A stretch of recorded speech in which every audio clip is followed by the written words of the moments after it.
Well, welcome everybody to our next live discussion of HITRUST Secrets. We are here every week to talk through questions that people may have about HITRUST and kind of uncovering some of the hidden nuances or things that you wish somebody had told you about with HITRUST, but nobody thought to do it, or you just didn't Hmm. know until you got through the middle of it. Wanted to talk a couple of different things. Question came up about moving from an R2 assessment to an I1 and kind of, Hmm. the business case behind it, why you would do that and kind of how you would set up for success for doing that. Um, high trust requirements on sample files for corrective actions, as well as when you're in the middle of the assessment. And then a look at the lowest scoring high trust domains by assessment type.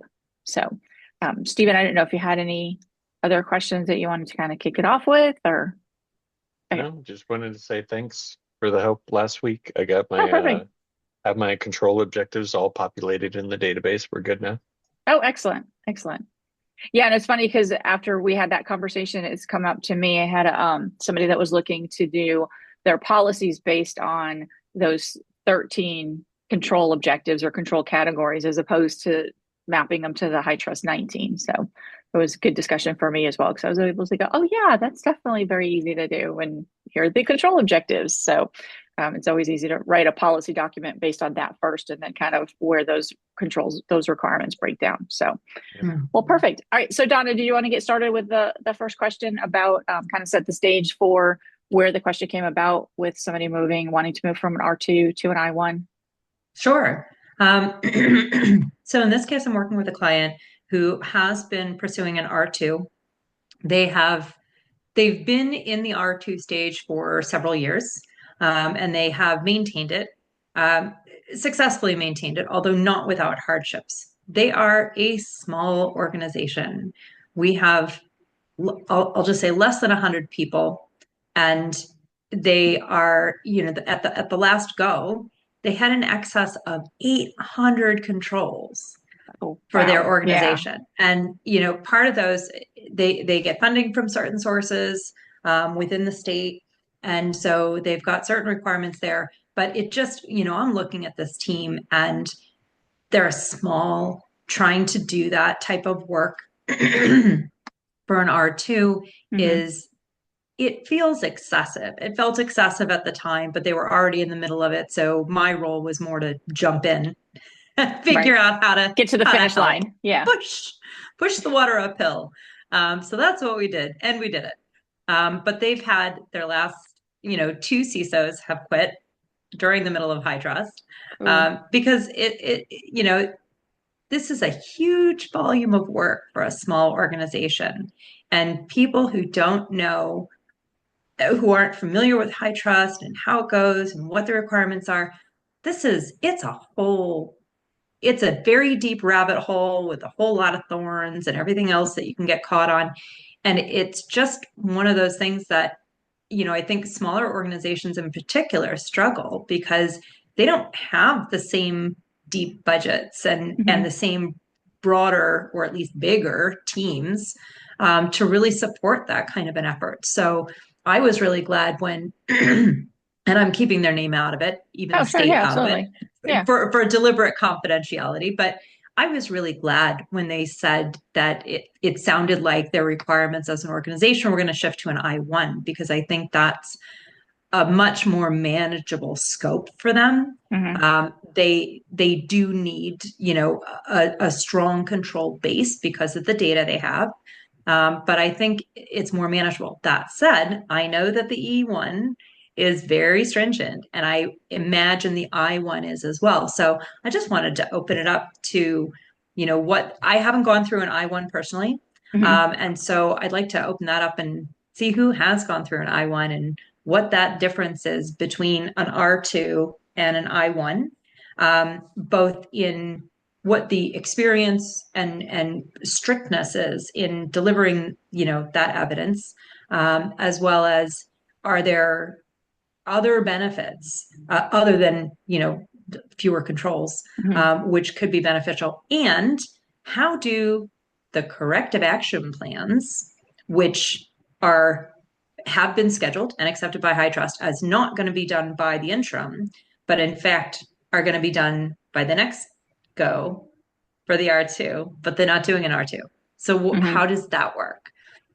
Cool. And my last question, just kind of in yeah. the same, that are the CVID still there?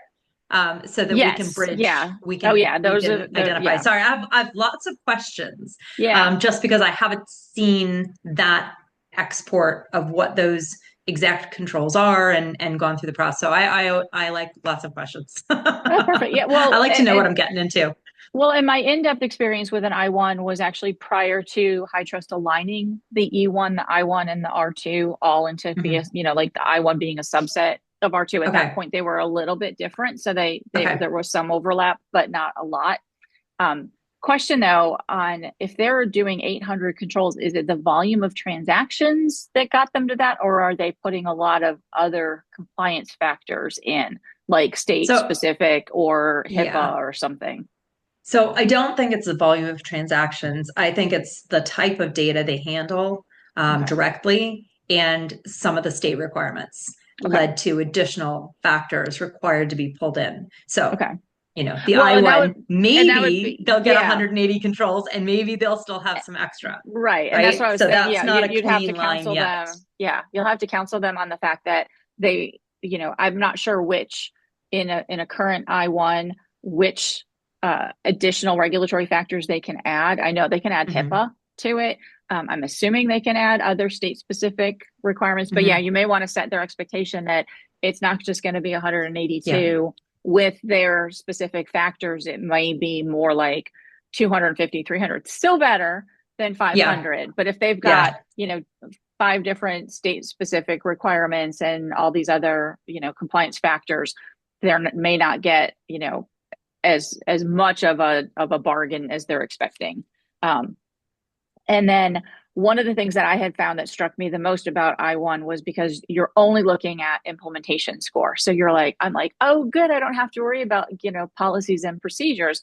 But going into an I-1, the first thing the assessor still wanted was, show me your policies and procedures, because some of the requirements, some of those control requirements were looking and looking at the implementation of whatever those controls were based on your procedures or based on your policies. So they still had to look at the policies and procedures to say, okay, I am telling you we're going to do this. And then they could see the implementation of, yes, you are going to do that. For example, like, reusing passwords or something like that, you had a policy that said you won't reuse passwords, that you had a procedure that would, there was an automated means or something configured to not reuse passwords. And then the implementation would be, so you were being scored on implementation, but it was as described in your policy statements. So you never fully got away from having to have policies, but you don't get credit. You don't get scoring credit for the policies and procedures. But if you don't have it, then you do get a little bit less on the implementation, because it's like, well, it's implemented, but not as prescribed by your policy. Because if you don't have a policy, so it can never be, you never get 100% if you didn't have that policy written down. But yeah, there's a little bit more leeway, but it was not just the freedom. I don't have to worry about, those things. And again, at that time, there were some of those controls that were specific looking at policies. And so, but like I said, now I think that they've combined them into subsets. I think some of the, because each of those requirements can have 1 to 10, 15 components of that. And so some of those could be now, that you have a written policy, and that's one of the illustrative procedures, or one of those, things that is now going to count against you. So it's going to say, hey, that's one of the 11 factors you have to consider when you're looking at the implementation of this control. Right. So can we just call out, though, that the illustrative procedures are not so illustrative sometimes? Yeah, exactly. Really frustrating. Yeah. Sometimes it basically just a repeat says, you should do what the control says. That's not illustrative. Just a repeat of it. Yeah. It's like, that's not helping. Maybe an example or something like that. So, but yeah, so it's still, you still have to have that rigor. You still have to have that discipline. You can't just have ad hoc everything, but yeah, it definitely will feel a lot less, especially if they don't have a dedicated team, that's just doing compliance. If Mhm. this is somebody's job during the assessment and they have to go back and do something else the rest Mhm. of the year, Yeah. 800 something requirements would be huge. So they will A feel lot. less of a burden. Yeah. And I don't think they would necessarily worry, especially if they're going through an R2. I don't think they're going to necessarily worry about failing controls strictly because they don't have them implemented. But you'd see that Okay. in the gaps anyway, because those corrective actions would probably be where they're not fully implemented. Because if Can it, I ask? good. Uh, Yeah. this is more of a basic question since I'm newer to HITRUST. So I'm reading the differences, and there does appear to be a process to go both from an I1 to an R2 and from an R2 to an I1. And they talk about maturity scoring not being required for an I1. Can you help me with that a little bit? It should be that there's not a scoring for policy and procedure or measured Yeah. and managed. So you're Yeah. only looking at implemented, but you have to be like 82% for a passing score as opposed to Yeah. 72 to 75%. Right. Okay. So it's a higher rigor. Policies and procedures can be useful on some cases where you might have very robust policies and procedures, and while you've got the implementation, maybe your evidence to show the implementation has fallen down a bit or isn't 100%. If you had 20 samples and you had a few of them that you didn't have the evidence for, that Right. can nick you down. And in an R2, you'll get maturity score credit for the policy and procedure. And then while you might get dinged a little bit on the implementation, it can still help you achieve that passing score without a corrective action plan a Okay. little more easily. Yeah. But you have a lot more controls. So Right. it's, Yeah. There's less place to hide in an I1. Because if you're, for example, if it's, if your policy states that you onboard and train somebody within the first 30 days, which HITRUST may have a 60-day, but if your policy says 30 days, well, it's going to look and say, okay, have you implemented that? And maybe 4 of your 50 are not trained in that 30-day time period. Maybe they're still trained in that 60-day time period. But that's going to lower your score out of 100% because that's the only thing it's looking at is, did I implement this based on my requirements or my standards? Yeah. Whereas to Donna's point with an R2, it would say, okay, well, I've got this policy. I've got the procedure as far as I've got the checklist when I onboard somebody that they are enrolled in this. I've got the follow-up and all that. So you've got that. And then 40% of your HITRUST score for an R2 is the implementation. So if you're missing 4 out of 50, that's dinging maybe it's 35% that you're getting instead of 40% credit, but you're still getting that other 35% credit for having the written policies and procedures. Yeah. Right. Very good. This is kind of a good use case. If I remember the portal correctly, whenever you create a new object, like you're basically cloning your old assessment and then you're choosing what type of assessment you want, pretty sure you have to pay for that, right? Like it's an object you have to pay for. It's in your subscription, you'll get a set number of objects. So it's whatever your subscription level is. I think they've got 3. So if you have 5, then it's one of those objects. It would be great if they had a temporary object to allow analysis because like why should I have to pay let's say $3,000 or however much it is, right? For one more object that I'm not going to use until next year because right now I'm just in an analysis phase. Like I need to know the difference between the 2 assessments. That way I can move forward. I wonder if that's something like a customer or client success manager or somebody at HITRUST to be like, hey, I only need this thing for a week so I can download all like the difference between the 2 assessments. And then that creates a path forward for communication, the number of controls, the current gap, or whatever it happens to be. That way you can look at it. Because that's actually one of my gripes about HITRUST is if I'm going between versions, the only way I can see the difference between the versions is if I clone and upgrade. And then it gives me a list of WIDs, right? And I'm like, oh, WIDs. And then once that object is created, I can run reports on it, but the analysis is all manual, right? Yes. Which kind of which led me to like creating this database that I'm still working on, right? Like I need to that way it's that one location where like WID or CVID is the go between all of the controls, right? Yeah. Yeah. Well, and you bring up an interesting question about, when you use the clone and, you're trying to just get visibility on what that looks like. Because I've absolutely encouraged my client. I said, as soon as you get the interim done, I told them to look at their oldest assessments from a few years ago and figure out which ones they didn't need so they can free up an assessment object. But yes, it's a point of frustration. But with that said, can you clone from an R2 to an I1? Guess I could Does log that in and work? find Is out. that a thing?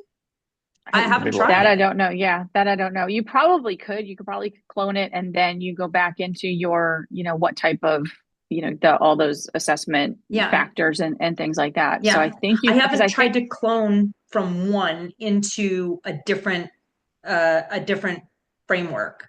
Yeah. So I've only cloned when keeping in an R2 or something like that. Well, and the other thing is you're still always going to need, even when you're starting with your next assessment, you're always going to need your older one because that still counts and it's still active.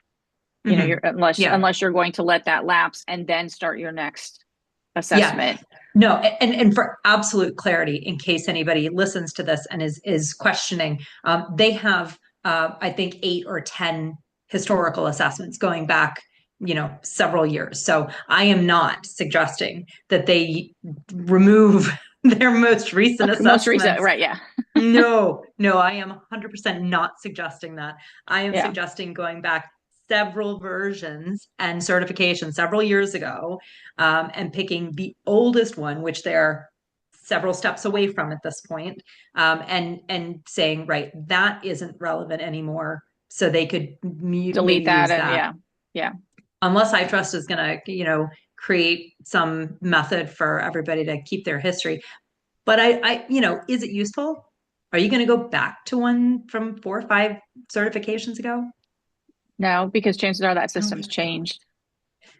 The framework has changed, the systems have changed, potential factors have changed. So, your approach to scoring is probably different, going back that far along. You're gonna be like, oh, why was I scoring it like that? And they let me? Right. Yes. Oops. Yes. I was gonna clone my most recent assessment and then go backwards. It's not backwards, it's just a different one, right? Doing the I1. I don't have any objects available, so I can't do it. Thanks for checking. I appreciate it. And Susan, this is another use case for us to get a sandbox. Exactly. So, Stephen, we've asked HITRUST repeatedly if we can have a sandbox that we promise not to do anything that would ever go near an assessment, and they can put parameters in it. And our request has not yet been, just so we can, play with it and show people and do things during the user group to help, whether it's a report or clarifying, how this works or how that works. But they have not seen our side of that. Yeah, they don't see our value that we see. Oh, this is being recorded, right? So I can just be like, HITRUST, this is valuable. Please, you should definitely do this. And the reason from a customer standpoint, the only way I can know the difference between the assessments, so 11.5 just got released, right? What are the differences? So then I have to have an object. I have to do all the stuff in the manual analysis. I want, there's so many opportunities to improve the product based on feedback. So I'm more from the practitioner standpoint because I'm the security officer, the privacy officer, and the GRC officer. I'm all the officers put together, right? So when HITRUST planning comes around, and I push for the newest version, which is what I do every 2 years. Let's just go to the latest, greatest version. The ability to have some place to play around to inform the decision of a path going forward is very, very important. And a lot of times, we don't have that visibility into what the effort's going to be, right? Until later on in the process, whenever an object gets freed up or something like that. Yeah.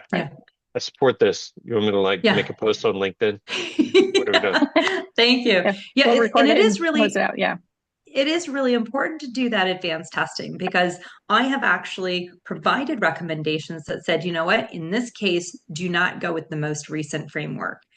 In this case, the jump, this was particularly around the 11.0 release, but when the client was at, the organization was 9.4 maybe, something like that, or maybe it was 9.5, but when we're looking at what that jump looked like, the comparison against like the 9.6 point somethings versus the 11.0, the gap was it was too much to bite off in one go. And I vetted that because I was a little bit surprised by it. I vetted it with assessors, consultants, kind of round tabled it a bit and said, does anybody have a different perspective or opinion on this? Should we be pushing a little harder or and they said no. And 11.0 also came out closer, obviously, to the kickoff for that assessment versus the one that we had been using to prepare with. So it's really looking at that and going, okay, well, this one it will still be valid for the next, we're allowed to take it. Step one, are you allowed to do your R2 with it? Because of course they archive them. And then looking at, what does the work gap look like between where you are and where you need to be in order for that assessment to be successful? And it's important, especially, I feel like I'm going to say, especially with smaller organizations. However, in saying that, the larger organizations sometimes take longer to make the fundamental changes because it's slower. You can't push those changes through quite as quickly as you can in a smaller organization. The flip side is a smaller organization doesn't have as many people to deal with significant change all at once. So look, both sides of that coin, maybe it's just not really feasible for anybody. And you need to take a really careful look at what your path looks like. And the last point I'll say on that is there are some circumstances where I've looked ahead to the next framework and made sure we're pulling in new changes that I know are coming, even though they're not required as yet, or looking towards the future of the organization. Is the organization going to move, expand from one state to multi-state? Are they going to expand from one country to multiple countries? Where is that data going to live? And if you can get ahead of those strategic decisions for your organization and start creating putting in the control requirements, even though they're not part of your assessment yet, life will be easier. It will be easier. Yeah, because the first thing you have to do is change your policies, which usually are a much broader, much longer time period to get that change in, because they've got to be reviewed, they've got to be approved, they've got to, and then people react to that. Okay, here's a new requirement in our policy. Now I've got to figure out which procedures are adapted to that and get the, and start planning out those. And especially if you're in, heavy software development, you have to worry about the timelines that they're already doing, specific customer approved or customer dedications, where they've committed to a customer specific deadline. Well, you can't interfere with that and say, well, yeah, but this is going to get you, we're going to have to delay our HITRUST certification by 2 months if you don't do this now. So yeah, your point is to get it in 6 months earlier, to have them at least be thinking of where in that schedule, that development schedule, they can put those in. Right. And you don't want to just delay a certification, because then you got to do the bridge. Yes. There's other things that go with that. But so now I'm curious, how much do the controls change? And I don't know if anybody here knows this. On an I1, do they have versions like the R2? They must, right? Yeah, they do. I don't know how much time, from one to the other. I know HITRUST just put out a new version, and they said basically there's no changes to the E1 or the I1, but they're still requiring that you move to the latest version of those for any assessments, unless they're in flight right now. But they said, oh yeah, you have to move to the latest version of the HITRUST, MyCSF version, but there's no changes to these controls in E1 or I1. Not sure exactly. Do they change the control numbers or the CVIDs? I haven't looked into it. They just announced Monday, I think, the new versions. Hopefully we need not. a playground.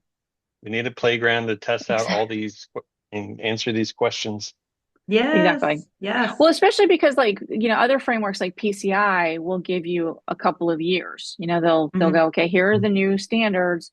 You have 2 years to prep for them. And, here it's like, okay, as of today, this is what you get to start with. And, hopefully you've already created your assessment last week. We didn't give you any warning that this was coming out this week, but, be ready. And it kind of takes you by surprise in that respect. A little bit. Yeah. But all right. Enough ranking on HITRUST. So then the other question that came up was for populations and sampling, and kind of the questions that come up from the assessor handbook, and then maybe some things that aren't clearly spelled out in that assessor handbook when it comes to requirements, like maybe your assessor's thinking that it requires a population or a sample and it doesn't, or a corrective action where somebody's thinking that it will require it and it doesn't, or they're thinking it won't require it and it does. So yes on all fronts. So one of the things, and I don't know if anybody else has noticed this, I don't know when it came in, I just happened to see it, is the HITRUST sample badge. So the controls now have a badge. And they are identified as that badge indicates that they have a required sample. And so there's a population, at least one population file associated with it.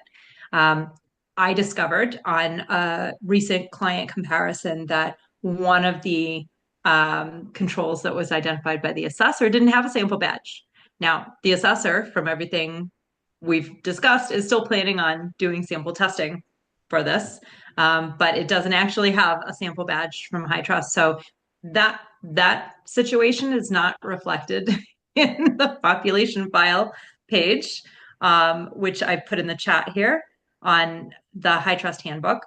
They talk about the reverse, which is an assessor can make a case if they don't think a sample population is appropriate or necessary for a certain thing.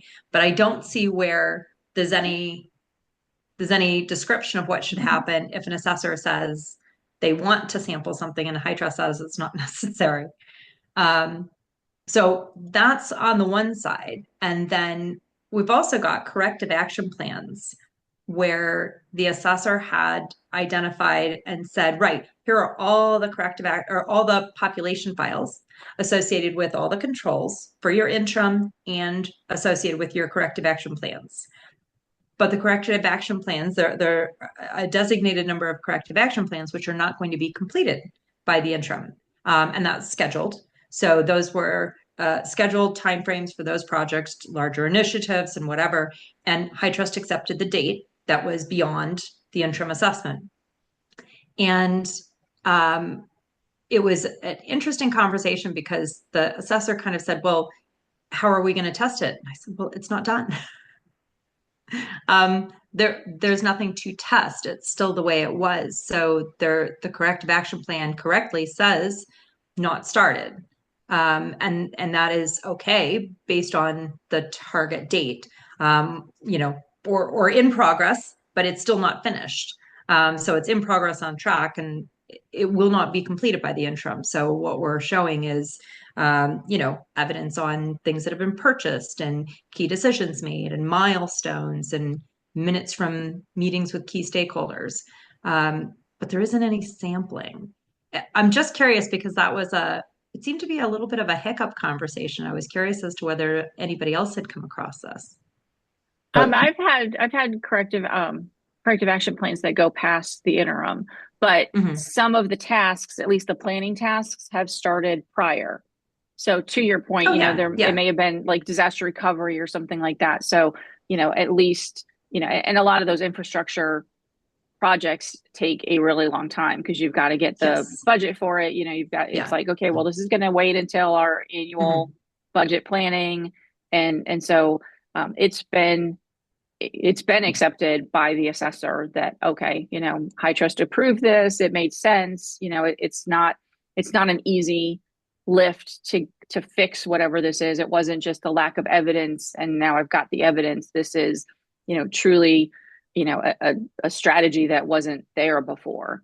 So, it is a matter of saying, well, we are on track for it, and see you at the next. But then the onus is, by the next certification. I mean, that's the warning back to the business, just to say, okay, well, if we've said that sometime during year 2 we're going to be doing this, they're going to be really cranky if we don't have it.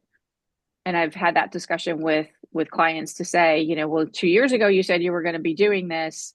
You have to have this in place, because you can't kick it down the road again. This is one of the first things they're going to look at when they do this assessment is, okay, where were you in your last certification with any open corrective actions, or even any closed corrective actions, because I want to make sure that you didn't backtrack and lost ground, even though you had kind of moved forward in your interim assessment.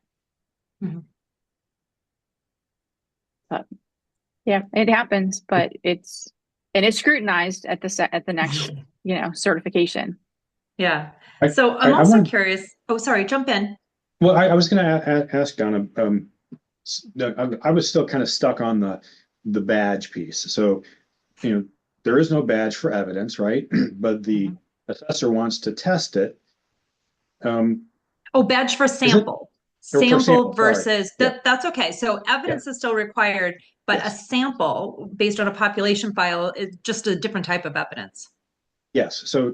So they want to look at it, but is it in scope? I guess that's the question. So if there's no badge, then is that part of the scope?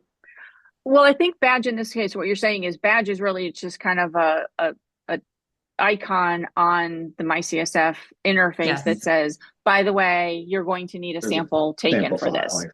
And so then I guess at that point, what the assessor's thinking is, okay, well, HITRUST maybe doesn't require this to have a sample, but I, as the assessor, the actual de facto assessor, does want to have a sample of it. Be curious to see when that would occur. Like, what requirement was that? Right. The assessor didn't actually seem to be aware of the sample badge. So I don't know where they're getting their guidance. Most of them they got correct. So I started off the conversation going, did this one get mismarked for a sample file? And they said, no, it is correct. And then I pointed out the sample badges, and that seemed to be new information for them. Right. But reading through the description of how this control will be tested, does it say, I mean, was it something that maybe HITRUST just skipped it, and so it should have had that icon and it didn't? Or is it really just, you're supposed to provide, straight up and down, yes, you're doing this, or no, you're not, versus, you're going to sample a series. So it could go either way. Very, very candidly, I looked at the control. It could be demonstrated through samples, but I've also seen controls where it says, prove that you're properly vetting anybody who is going to use your system before they actually get access, right? So that can be like background checks and stuff. There's no sample population associated with that. You have to just prove out you've got the policy, you've got the procedure. Here's an example, here's a checklist of things that you do in onboarding, that kind of thing. So I've seen the control could be demonstrated without a sample population, but it's not necessarily unreasonable to demonstrate it with a sample population either. It caught me off guard, and clearly it caught the assessor off guard. So I just wasn't sure where it came from or how long it's been there. Okay. Yeah, I was curious because one I could come to mind that I could see doing that with would be that your policies or your procedure documents are reviewed at least once a year. And for the most part, what you do is you just, as you're going through that, you just kind of go, oh yeah, see, it was last updated a year ago. But you don't say, okay, given the 50 documents that you have, I want 10 of those, I'm going to pull them randomly. So I can see where you wouldn't necessarily sample that. But your auditor may have that as a standard to say, well, yeah, we want to make sure that it's not just the one or two that we happened across that have that revision history, but it's, of all of those formal documents, we random sample all of those. So yeah, to me, it seems like the assessor going above and beyond. And so if I couldn't meet it as the assessed entity, I would probably push back on that and say, can we still call it? Yeah. Can we still call I it? may still compliant. Yeah. Yeah. Because that's, and Susan, this is where, our roles come in, which is because we're in-house with the clients, we can advocate on behalf of the clients, both with HITRUST and with the assessor. And, where I've gone to bat, especially for smaller clients and gone, actually, this is an appropriate level of formality for this particular organization. It would be maybe overkill for them to have a whole system or a dashboard in place for something like this, where, they're a small entity and approving something by email is perfectly acceptable. Correct. Right. So I have gone and negotiated that before and said, this is an appropriate level of circumstance for this entity. Yep. Yeah. And that makes sense, and again, to your point, it's, if an assessor required a sample, I'd be like, okay, let's see if we can pass with that sample. But if we couldn't, then I would be advocating going, well, now where in the fine print does it really say I need to do that? And if I've met this, isn't that sufficient? And if we do, do we need to get HITRUST as the parent involved in this and, and be that referee and say, yes, this is sufficient, or no, it's not. And you're going to get a mostly compliant or somewhat compliant on this one. Yeah. And there's sometimes the HITRUST may go, you know what, you're right, we should have a sample on that. And you're like, dang it. now I'm stuck. Well, it's tricky, but I often, if there are questions that I think are going to be potentially the whole sweater is unraveled by a thread, I ask those up front. I'd rather know what I'm getting into and know, and I ask HITRUST. I go straight to HITRUST and say, right, here's the situation. What do you need in order for us to prove this? Because I would rather know. I do not want to get to the 11th hour and have a surprise. Exactly. I work in risk and compliance. That's a risk. Let's not do that. Exactly. You don't wait until, you have a fire or there's a some sort of a storm coming in order to get that insurance or the alarms. That's not the right plan. Exactly. To make sure that fire escape is really not blocked. Yeah. Yeah. So I have another question. Sorry. Anybody else have a question they want to jump in with? Go for it. Okay. So corrective action plans and designated/approved dates. I've come across some new information because I was always under the impression that once you set that date, it's like set in stone. You can't change it. But that doesn't seem to be the case. So I'm curious about a couple things. One, what happens if that target date falls after the field work running up to an assessment, but before HITRUST submission? Does that cause problems? And what happens if the date is just moved like 3 or 4 weeks or so? Like, at what point is it a question? Does HITRUST come back and go, you can't do that, or you can only do that, but with 2 or 3 and not 20? Let's just say they have, let's say it's, 1% versus 20% of caps. Anybody have experience on this? I can tell you my very limited cap experience. So the first year we had our HITRUST assessment, some large number of caps. And so like we knocked all of them out. And then I think we had 3 caps our second assessment, like full assessment. And then after that, we didn't have any because we knew exactly what to do and how to do it. But I was talking to my assessor and we were talking about caps and stuff like that because we upgraded from 9.3 to 11.2, and then like we're adding more and more factors, right? All these things. I'm like, what happens if we get a corrective action? And she was like, not really something to worry about. You set a date, and if like you need to push that back because everything's a business decision, right? It requires resources. So if that date needs to move, you communicate that you're moving the date, change the date, and continue on with your risk remediation plans. That's pretty much it. That's what they told us.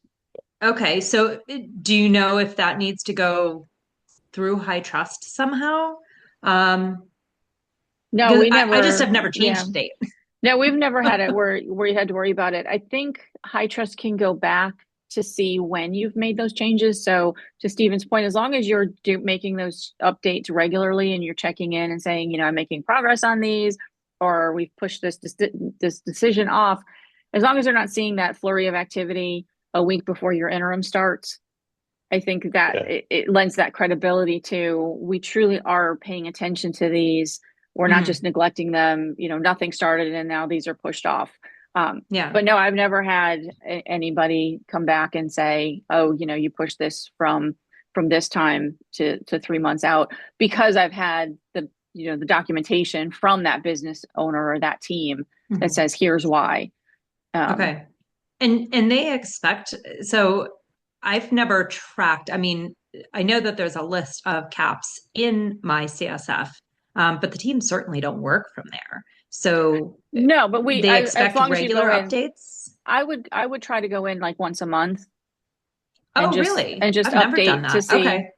Yeah. I mean, we tracked it all in SharePoint, but I would still then go back in at least at regular intervals and say, you know, yeah, we're making progress on this, or, you know, a decision, it's put on hold or something like that. And then we've got the documentation back in SharePoint that if they were to call us on it and say, well, why is that? You know, it's not just me making the arbitrary decision. I've got that business team coming back and saying, you know, we've done it this way. So that's very interesting, because that only works for people who have a MyCSF subscription. Everybody else is going to be entering the information in the middle of the assessment in any case, right? Yeah. So it feels like HITRUST couldn't, you know, discount somebody who hadn't updated MyCSF between the assessments, because, you know, it's a subscription for something, but it's not required. It's not a required subscription. Yeah. I mean, I'm assuming if you didn't have the subscription and you just get it, you know, as part of your assessment, then, you know, you couldn't update it, but I would still feel comfortable having that backup documentation somewhere else to be able to prove that it wasn't like we ignored this and then bad scramble to make it right. No, it's definitely I've worked with, you know, a lot of teams, and the project tracking is taking place, but just not the updates in MyCSF. That's an interesting approach. Okay, thank you. I was just curious. I'm like, this is new information to me. I thought that was like etched in stone and it's carved and done. Well, I'd like you to think that way, you know, and obviously strive to that, but, you know. They do, but I can't see that information in the handbook anywhere. Yeah, they don't tell you can change the dates in the handbook. I looked. I mean, they say you have to make updates, but they don't necessarily tell you what the latitude is. Okay. Yeah, it's like kids pushing past their bedtime. It's like parents are probably have a tolerance level for that, but they're just not going to tell you what that tolerance level is. So, because otherwise they're going to have those kids that are pushing right up against that. So all the time. Yeah. Yeah. Fair enough. Fair enough. So one other thing. Jump in. One other thing I wanted to talk about, and this hopefully taking a deeper dive or a different dive into the 2025 trust report. I know we looked at, you know, the most common domains that required corrective actions, but this isn't necessarily corrective actions. This is on, I think it's page 23. It's the lowest scoring domains by validated assessment type, which I thought was interesting. Password management for the R2, it seems to be the most difficult. And I'm wondering, because looking through a lot of those password management requirements, they're still kind of old when it comes to, you know, the complexity and things like that. And I'm wondering, because I run into that a lot with clients where they're like, Microsoft doesn't have a, you know, a password. They don't standardize their password control and configuration the same way that HITRUST requirements are showing it. And so, you know, we can't meet these, like 16 characters, you know, upper, lower, things like that. You just have to kind of take the default from your vendor a lot of times. And so I'm wondering if that's where these lowest scoring is these are requirements that just, you know, the technology has moved past this, you know, and it's not looking for, you know, dictionary words or something like that, you know, or it is looking for dictionary words and it's not looking for password complexity levels. Same with changing your passwords every X amount of time. You know, now NIST is coming out saying there is no need unless it's been compromised. But does HITRUST still have that, you know, change your password every 30 days or 60 days, et cetera? And so you're failing at going, you know, our business isn't set up that way anymore. We don't expire those passwords unless they've been compromised. And that's what we now have, because that's what the vendors are saying are the best practices. Yeah. But then the E1 I thought was interesting, that access control. And I have to go back because I think access control is it's probably got, of the 44, it's probably got the most number in it. I'll have to go back to see what the E1 has. It's the most number in there. That's probably why it's lowest scoring. I find it very interesting about the password management. It's like, I found that to be one of the easiest things to implement. Like if you're using a consolidated and single source for your authentication, like Entra ID / Microsoft Intune or Active Directory, like you can create custom profiles and force the password complexity requirements. So like, very curious about that. Like I want to know more. I want to know like what people are doing for that to be one of the lower. To be one of the lowest. Yeah.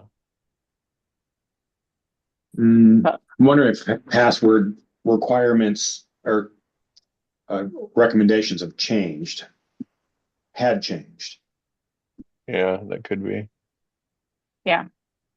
And like you said, you know, I mean, a lot of times I'm working with covered entities that are looking at HIPAA or NIST, and it doesn't say to expire your passwords. It just says just change them when they've been compromised. And that, you've got these HITRUST requirements that are going, you know, you're like, not doing it. Gonna fail that one. Gonna fail that entire implementation. Don't have a policy on it. Don't have a procedure to do it, because we're going based on government standards and not a HITRUST standard for that. That's actually a really, really good point. If you inform like your counterparts at other organizations about the same issue with password management, it's a great example of the lagging behind the industry, right? That everybody has to deal with, right? I'm pretty sure it was our external assessor that saw the requirement but knew the difference between the next version. So we're actually on 11.3.2, and I think I've told you guys this before, where between 11.2 and 11.3.2, the only change was immutable backups. And to HITRUST credit, they made that requirement because of ransomware. So you're protecting yourself against ransomware because your backups can't get overwritten or encrypted because they're immutable, right? So, but the external assessor said, I pushed HITRUST to have this requirement simply because the original requirement of off-site backups didn't make sense because we live in 2025. Right. Exactly. So I wonder if we could do something like that, where if we pressure HITRUST, like, hey, you really need to update this, then they put a minor version out, like 11.5.1, that addresses that. Right. Where it kind of gives you a little more leeway into the legacy password management, so you don't leave those behind. I mean, you know, those teams still need to have, because they're not probably going to change those systems. But for those that aren't using, you know, they don't have any in-house developed software. They're just using software as a service.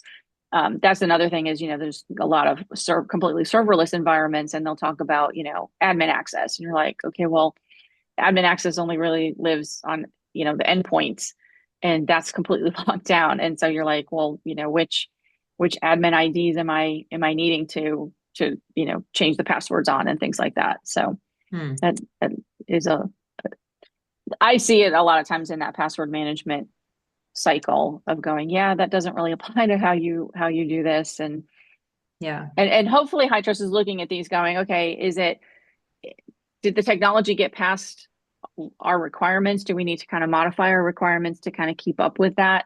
Because I have had a lot of, development teams that'll go, we're not going to go back to doing it that way.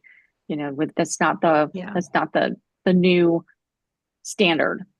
And so, but yeah, I just thought that was interesting. I always look for the what's performing well, and then what do we mostly have to look at. Yeah, I wonder if the different areas of kind of the different domains there in the different size assessments coincide to the demographic who are actually seeking those assessments, right? So if you're getting maybe startups doing an E1 on average, or smaller organizations under 100 people, or maybe more business associates versus covered entities, that the shift in demographic could actually influence, I think, where those weaknesses are. Exactly. Interesting that I-1, and I don't know if that's I-1 changed, that these two are so completely different, whereas the other ones have kind of stayed the same as far as the domains that have been low performing. Yeah. Or maybe it was the group that was in an I-1 in 2023 that shifted over to the R2 in 2024. Demographic strike again. Could be. Yeah, I don't know if it goes into any further. Yeah. But, then you get to the point of it might have been a lower scoring, assessment. And, of course, we want to always strive to improve. But, I had a colleague who said, what do you call the person who graduates in last place in their medical class? Doctor. Doctor. You still call them doctor. So, do you graduate first in your class or last in your class? And once you get the certification or whatever it is, does it matter? And I say that a little bit tongue in cheek, because certainly I've gone through HITRUST reports and SOC 2s and gone, what were the corrective actions? What exactly? Were the Show me more. right? And that's, I was like, don't say that, Donna, because now everybody's going to go, I don't want that 1-page letter. I want to see your whole report. And it depends on the relationship. Does the relationship warrant sharing the whole report, or does it not? What exactly is the context of the relationship, and what were the things that they need to know? So it depends. Yes, there have to be NDAs in place and contracts and that sort of thing. You don't want that stuff hitting the street. But it is interesting. So I think there are a number of organizations who go, you know what? If you can get a HITRUST assessment, I know, because I've done this. I know what goes into it, and based on the relationship with your organization and what we're looking to get from you or exchange with you or whatever, I'm comfortable that if you have a HITRUST certification, we're good. Yeah, I mean, if your client has the right to audit, I would definitely share the whole report with them prior to them coming on site to audit your stuff. But if they're one of your smaller clients and they don't have that in the contract, then kind of push back. What we used to do was we would never give them the full report, but we would go through it in a conference call with them. And, okay, what part? Because that way we had control. It was prior to the results distribution system and all of that. But that way we would have control over who was actually seeing it, had access to it, but could answer their questions, if they did see a corrective action that they didn't understand or something like that. So we could kind of look at that and say, yeah, this was why this happened, and things like that, and kind of have it in context so that they weren't just reading a 300-page report and freaking out about 10 of those pages. Right, right. No, and that's an interesting approach, because I've, oftentimes when people ask for the high trust report, I haven't, it's 230 some, or even a few years ago, I can't remember what the most recent one is. I guess it depends. I've come across one recently that was like 700 pages. So, depends. Exactly. It depends. But certainly there are benefits to being able to go, right, okay, we're not going to give you the report, but I'm be more than happy to walk you through the cap section, or whatever that looks like. So that is an option. And maybe a lot of people don't think about that, as opposed to just providing the report, which it's not necessary, and it's got a lot of detail in it. I really encourage people to think about, what are you naming your files? Like, you Yes. don't necessarily name your files. If you've got sample selections that include employees, don't use their names in the files. Use sample 1, sample 2, sample 3. Just be consistent. Mary Brown is always sample 1 through this whole assessment, and Donna's sample 2, and so on and so forth. But because you can be consistent about it that way, and then you don't have any individual names. You're avoiding putting that personal, more identifiable information in your report, because should it get into the wrong hands, you've just given them a leg up on social engineering. Don't do that. Exactly. Don't do that. Yeah. Yep. All right. Well, we wrapped up another hour. HITRUST Secrets. Thanks everybody for joining. This was a good conversation today. Really liked it. Of course, I had a lot of questions, and you were all very helpful. Thanks. All right. Talk to you soon. Bye. See you next week. Bye. Hey, thanks for watching. We really appreciate it. If you got value from this episode, hit the subscribe button so you don't miss the next HITRUST Secrets. We go live every Thursday at 2 p.m. Central and dig into real-world compliance and security topics. And each session gets uploaded right here after the live show. So whether you're catching us live or on your own time, make sure you're subscribed. We'd love to have you along on your HITRUST journey.